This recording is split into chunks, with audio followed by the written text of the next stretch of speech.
Pakistan, Uzbekistan اور افغانستان کے trans Afghan منصوبے پر کابل میں سفیرکی ملاقات۔ تفصیلات کے مطابق گزشتہ روز 17 جولائی 2025 دوپہر کو ازبکستان اور پاکستان کے اعلیٰ سطحی وفود کابل پہنچے، جن کی قیادت دونوں ممالک کے وزرائے خارجہ کر رہے ہیں۔ اسی درمیان افغانستان، ازبکستان اور پاکستان کی متعلقہ وزارتوں کے درمیان افغانستان میں بین الاقوامی ریلوے لائن کی فیزیبلٹی اسٹڈی کے لیے معاہدے پر دستخط کیے گئے۔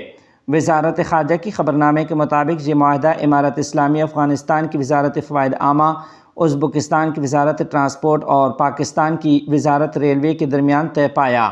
معاہدے کے مطابق تینوں ملکوں کی فنی ٹیمیں اس ریلوے منصوبے کے عملی نفاذ کے لیے ابتدائی مطالعہ کریں گی، جو افغانستان کے لیے ایک اہم علاقائی ربط کا ذریعہ ہوگا۔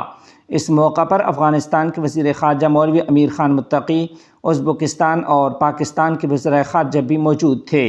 بعد ازاں پاکستان کے نائب وزیر اعظم اور وزیر خارجہ محمد اسحاق ڈار اور ان کی ہمراہی وفد نے امارت اسلامیہ افغانستان کے وزیر اعظم الحاج ملا محمد حسن اخند حفظہ اللہ سے ملاقات کی ہے۔ باختر ایجنسی کے مطابق یہ ملاقات ارگ کے گلخانہ محل میں ہوئی، جس میں امارت اسلامیہ کے وزیر خارجہ مولوی امیر خان متقی، وزیر اعظم آفس کے سربراہ ڈاکٹر ملا عبدالواسع اور دونوں ممالک کے دیگر اعلیٰ حکام بھی شریک تھے۔ وزیر اعظم افغانستان نے معزز مہمانوں کو خوش آمدید کہا اور امید ظاہر کی کہ یہ دورہ افغانستان اور پاکستان کے درمیان تعلقات کو مزید وسعت دے گا۔ اس موقع پر نائب وزیر اعظم اسحاق ڈار نے افغان قیادت کی مہمان نوازی پر شکریہ ادا کیا اور وزیر اعظم پاکستان شہباز شریف کی طرف سے نیک تمناؤں کا پیغام پہنچایا، اور انہوں نے الحاج ملا حسن اخند حفظہ اللہ کو پاکستان کے دورے کی دعوت بھی دی ہے۔ اسحاق ڈار نے کہا کہ گزشتہ دورے میں ہونے والے معاہدے کامیابی سے مکمل ہوئے اور ہم خوش ہیں کہ امارت اسلامی کی قیادت میں ازبکستان، افغانستان اور پاکستان کے مابین 3 ملکی ریلوے منصوبے کا معاہدہ طے پایا، جو علاقائی، تجارتی اور اقتصادی تعاون کے فروغ میں مددگار ثابت ہوگا۔ انہوں نے مزید بتایا کہ اپنے حالیہ دورہ چین کے دوران انہوں نے چینی حکام سے اس منصوبے کی حمایت کی درخواست کی ہے۔ اسحاق ڈار نے امید ظاہر کی کہ دونوں ممالک کے تعلقات مزید مستحکم ہوں تاکہ آنے والی نسلیں باہمی اخوت اور ہمدلی کے ماحول میں زندگی گزار سکیں۔ جواباً وزیر اعظم الحاج ملا حسن اخند حفظہ اللہ نے شہباز شریف کے لیے نیک تمناؤں کا پیغام بھیجا اور کہا کہ ہمیں خوشی ہے کہ آپ کا گزشتہ دورہ مثبت نتائج کا حامل تھا اور ہم دعا گو ہیں کہ یہ دورہ بھی کامیاب ثابت ہو۔ انہوں نے افغان مہاجرین کی واپسی سمیت دونوں ممالک کے درمیان موجود مسائل کے حل کے لیے مشترکہ کوششوں پر زور دیا اور کہا کہ افغانستان، پاکستان اور ازبکستان کے مابین ہونے والا معاہدہ اہم سنگ میل ہے اور امارت اسلامی اس منصوبے کی کامیابی کے لیے ہر ممکن کوشش کرے گی۔ انہوں نے زور دیا کہ دباؤ یا دھمکی سے مسائل حل نہیں ہوتے، بلکہ خلوص نیت، افہام و تفہیم، تعاون اور حسن ہمسائیگی سے ہی پائیدار حل ممکن ہے۔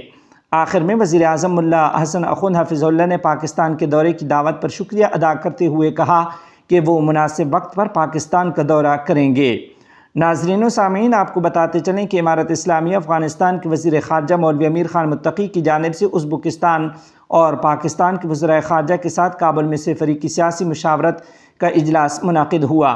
یہ اجلاس ٹرانس افغان ریلوے منصوبے کی فیزیبلٹی اسٹڈی سے متعلق مفاہمتی یادداشت پر دستخط سے قبل منعقد ہوا ہے۔ تینوں ممالک نے اجلاس میں مضبوط تعلقات کے ساتھ ساتھ علاقائی استحکام، اقتصادی رابطے اور مشترکہ تجارت کے فروغ پر زور دیا۔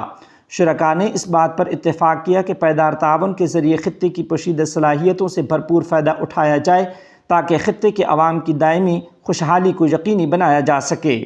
افغانستان کے وزیر خارجہ نے اپنے بیان میں کہا ہے کہ ٹرانس افغان منصوبہ نہ صرف علاقائی رابطوں کو مضبوط بنائے گا بلکہ تینوں ممالک کے مشترکہ مفادات کو بھی یقینی بنائے گا۔ انہوں نے زور دے کر کہا کہ مشترکہ مفادات مشترکہ ذمہ داریاں پیدا کرتے ہیں اور یہ ذمہ داریاں صرف مخلص، پائیدار اور مشترکہ کاوشوں سے ہی پوری کی جا سکتی ہیں۔